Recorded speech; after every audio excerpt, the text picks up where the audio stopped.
I'm Vicky Hartung. I'm the chair of the Great Grimsby Ice Factory Trust, and Biljana asked me to, well, just give you an overview of our personal experience of the project so far. The Grimsby Ice Factory is a really vast Victorian industrial building on Grimsby Docks. At its peak, it was producing 1,100 tons of ice a day, which enabled Grimsby to become the busiest fishing port in the world during its heyday in the 1950s. The important thing about the building, or one of the important things about the building, is that most of the ice-making machinery remains intact and in situ inside the building, which is unique in the UK, certainly in Europe, and quite possibly in the world, to have an example of this kind of machinery where you can see how the process went from beginning to end. The factory ceased production in 1990, and the building has been left to deteriorate since then. It's now approaching, I would say, a critical point when the heritage is seriously at risk. I'll show you. This is what the upper floor looks like now. The roof is completely gone, and you can see, the machinery there is just kind of rusting away. That's not all the machinery, obviously, but the machinery on the top floor is really pretty much at risk. So, the Great Grimsby Ice Factory Trust has 6 trustees. We have 138 non-voting members, including quite a few corporate supporters. About 226 followers on Facebook, not a lot by Facebook standards. We have a network of support within all the national heritage organisations such as English Heritage, the AHF, Save Britain's Heritage, the Council for British Archaeology, and so on. And we've recently agreed to agree with our local authority on a partnership arrangement which will facilitate the progress of the project. And we are also currently working out heads of terms on a 125-year lease with the owners of the building, Associated British Ports, who I will refer to as ABP from now on. So, in many ways, we're in the early stages of this project. We haven't got our funding. We haven't started our development phase, and we certainly haven't started on any construction. But bearing in mind where we started from, it's kind of an interesting story, probably not unlike, some of your stories too. But we feel as though we've come quite a long way. So it started for us about 4 years ago. The Grimsby Cleethorpes and District Civic Society had organised some public meetings to discuss the future of the building. The factory is protected by its Grade 2-star listing, but it sits on 1.1 acres of port land, and the owners, ABP, have long wished to knock it down so that they can make use of that land. At the meetings, ABP put forward the usual arguments about creating jobs, and our MP, Austin Mitchell, at the time expressed his opinion that the time had come to tear down the building and make way for new development in the town. The local authority was still, sitting on the fence. English Heritage was there, and they said, and possibly for the first time, that they could be flexible about some of the machinery, I guess, if a sustainable use could be found for the building. A vote was taken at the end of the meeting, and a scant 50% of the attendees voted to keep the building. So there was really divided opinion in the town. The problem has always been, this is an old photograph from the 1930s of when the ice factory was working. And you can see how, certainly in that part of the tank room, the machinery does occupy quite a bit of space. So it's always been a challenge to find uses for the spaces, which would also, bring in enough income.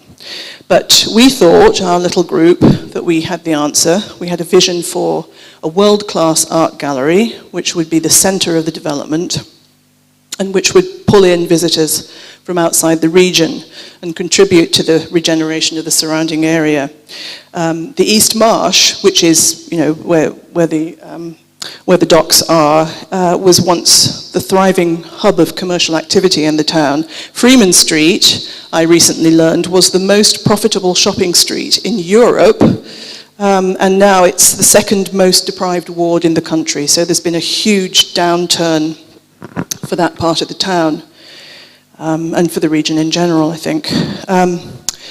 My little group, we weren't actually members of the Civic Society, but we started to kind of insert ourselves into the discussions, and the upshot was that a separate trust was formed in July 2010, so that's almost 4 years ago. Our secretary, Graham Bassett, was a founding member of the Civic Society, so we have that connection. It's really been a vital link to the Civic Society and the other local community organisations that we, personally I didn't know anything about them, having been out of Grimsby for about 45 years. So anyway, this was an important partnership right from the beginning. And that's about all we've had to begin with. We met with the council, and they made all the right noises about wanting to protect our heritage, but they hadn't got any money, and, this, that, and the other.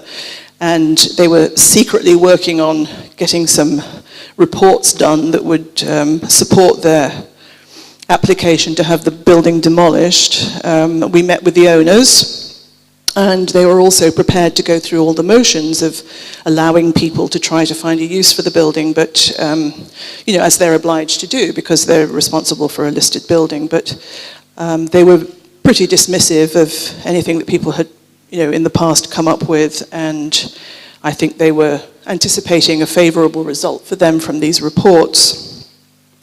Now here's another thing. I called the Heritage Lottery Fund really early on, not knowing anything about anything, and English heritage, and had a curiously cool response from these people. And later, gradually, it turned out that, I learned that Grimsby had quite a poor reputation in the heritage world. So that's where we were. It was a pretty difficult start, I would say, starting off as a small group of people with absolutely no allies. But we did what we could. We worked on raising awareness and refining our vision. We held our own public meetings. We put on an exhibition. We took a stand at the local shopping centre. We got in the papers, on the radio all the time. And we did start to attract some members and build wider community support for the project. We also started to attract interest from local business people who wanted to be part of the project if it was going to go. And this extra group of people, the refrigeration community, which you would never have thought of, but there are people all around the world who are absolutely passionate about this kind of thing. Oh no, not that kind of thing. No. Oh.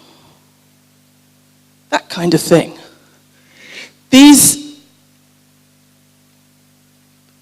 ammonia compressors were made in 1933 by J&E Hall, and they're some of the biggest ammonia compressors ever made, ever.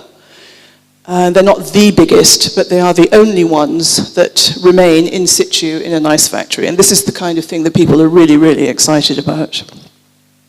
So obviously I missed my...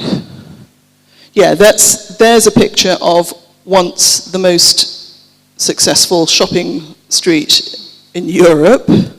There's a picture of a really nice space within the ice factory, the kind of space that we would make into an art gallery, an exhibition space, or an event space. There are several spaces like that. So, right. Okay. So, the refrigeration community is actually a very interesting group. They are a little nerdy, but they've done a lot of research, and they've been gathering all sorts of background information, which is fitted in with things that we've got to know, and it's going to be invaluable. And I think they're going to be a very strong support group as we go forward. Anyway, At some point, we came to the attention of the architect who'd been commissioned to write the conservation statement, one of these reports that the local authority had commissioned. And she talked to us, and we put her in touch with other people, and I think this did influence her conclusions about the possibility for a positive outcome for the building. And the engineer's report also came back more positive than might have been expected on a building that had been neglected for more than 20 years, because really what it is a brick-clad machine. And the machine part really holds the whole thing together as these massive great iron steel beams and frames.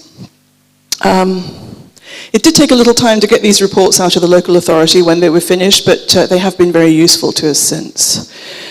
In October 2010, the Victorian Society named the Ice Factory as one of their top 10 endangered buildings for 2011, and that publicity kind of put us in touch with other organizations, and our web of contacts widened. We were given an introduction to PRT around November 2010, and in January 2011, Fred Taggart and Christopher Charlton made their first visit to Grimsby. And you will not be surprised to hear me say that this was the beginning of our single most important relationship. PRT they really helped us early on by asking for meetings with NELC and obliging them to take us seriously. Because this wasn't just a heritage organization that was lobbying the council to look after a grade 2-star building. This was an organization that had practical experience of bringing heritage projects to completion, and they thought we had a chance, and it made the council begin to take us seriously. So in July 2011, PRT facilitated a community planning day, which involved the council and ABP, as well as members of the community. And this did reinforce our vision for a mixed-use heritage, culture, and leisure destination. And we were able to also show that we had tenants lined up for the cafe, the cinema, the brewery, the print studio, the art gallery, and so on. PRT asked for and got meetings with council leaders and senior officers. So gradually we were building support with the local authority, within the local authority. The conservation officer obviously supported us, various planning officers, the people on the regeneration side. They're all being as helpful as they could be, even though senior administrators were still sitting on the fence.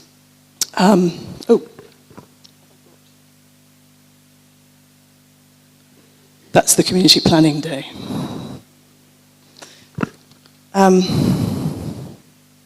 Okay, so very important at that stage was that we were getting the issue out there beyond Grimsby. The ice factory wasn't just a local problem to be solved by a quick application for permission to demolish.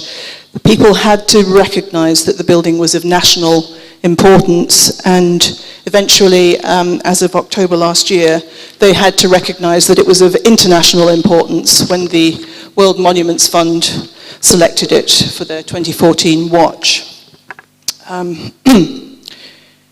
The more attention the building got outside of Grimsby, the more the owners and the local authority were forced to see our solution as actually being an easier option than trying to get the building knocked down.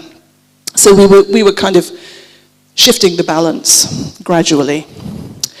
By early 2012, the situation was becoming uncomfortable for the local authority because new investment was coming to the docks with the renewables industry. And the docks are in a shameful mess. I have a photograph of shameful mess here. There, that's what it's like. A lot of the buildings on the docks. They desperately wanted to get rid of the biggest eyesore of them all, which was the ice factory, and they issued us with an ultimatum, which was to come up with solid proposals by the end of the year, or else nothing, because they didn't realize still that they couldn't just get the building knocked down. Anyway, it was about time we got going, and we made the transition from being activists to being people who actually took on a task, and we went ahead with the options appraisal. And again, we were supported every step of the way during that options appraisal by PRT, and we certainly could not. I think we ended up doing a good job, but we couldn't have done such a good job without them. We worked, it took about 6 months. We worked with this professional team, the architects and the market researchers, and our conservation officer, and English Heritage. And we did come up with the outline of a scheme that we think will work for the building and secure its future. So that did. It took about 6 months, but first we had to constitute ourselves as a registered charity and raise the funding. So we didn't actually finish by the end of 2012, but it was early in 2013 when we felt that we'd finished. So then the next step was finding the money. This is, let me see. Oh, there you go, architects. It's a very, well, I think it is a very complex development. There are a lot of elements to it. It includes, lots of heritage all throughout the building, culture in the form of an art gallery and print studio, leisure in the form of a small cinema, climbing wall, restaurants, and also, commercial elements in the form of event spaces, offices, meeting rooms, and so on. The good thing about that, I think, is that we can attract funding from various different sources. The downside may be that it's difficult to separate out the individual components sufficiently to offer discrete outcomes to different funders. We are in the process of refining our funding strategy, which includes the Heritage Lottery Fund, Arts Council England, European and government funds, and private trusts. Eventually, it must all add up to the, who knows, 12 to 15 million pounds that we're going to need to complete the project. In recent months, we've worked as a team on the funding, myself, Paul Gardner at PRT, and Chris Duffel, the Inward Investment Manager for the local authority. Between us, over the past 2 years, we've made overtures to, or applications to, most of the funders that we've got in our sites. For instance, the local authority has an expression of interest through the local enterprise partnership for £2 million to go towards the Ice Factory project from the local growth fund, which, is nice. Amongst the many challenges is the different funding cycles. So it's hard to tie those together into a coherent approach to raising all the money and having it all there at the time when you need it. Again, that's why we're so grateful to be working in partnership with people who've got past experience of these big projects and familiarity with working with these big numbers, which would otherwise be just terrifying. Regarding the lease on the building, we have been assisted first by PRT and then by a local surveyor and solicitors. ABP are extraordinarily tough negotiators, and it's been very important to have this professional support. The World Monuments Fund has generously funded our legal fees, which, considering the value of the lease, are estimated to be quite modest, reflecting the community support that there is, for the project. Again, the local authority has latterly played a more significant role in assisting the negotiations. I think I've got, yes, a photograph of the ice factory at night. You can barely see it, but it looks really nice, doesn't it? This is a really attractive photograph of the docks. Has to be in moonlight, not when you can see all the horrible bits. Well, some people think we've taken an awful long time about this to get where we are. 4 years, it is a long time, but, we're not a business. You all know what this is like. You can't just walk down to the bank and make it happen. You have to go through all these, jump through all these hoops. And in order to move forward, we're going to be absolutely reliant on the relationships that we have formed over the past 4 years, and that's the basis on which we're going to be able to take this project forward. So I don't know,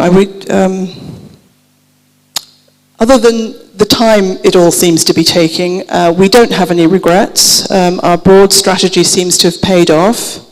We have nurtured our community support. Obviously, we've got a way to go with that, but we recognise that that's very important, and we do have a lot of support locally. We've talked to as many people as we can in the heritage world, so we really have a good network there, and everyone seems to know everybody else, so that's a big help. And I think perhaps the most important thing is that we've always, from the beginning, made it clear that we're not going to be put off by obstacles being put in our path. You know, we've made the commitment, and we're going to work towards this goal for as long as it takes. So that's our experience, and if there's anything of use in there, I'm glad.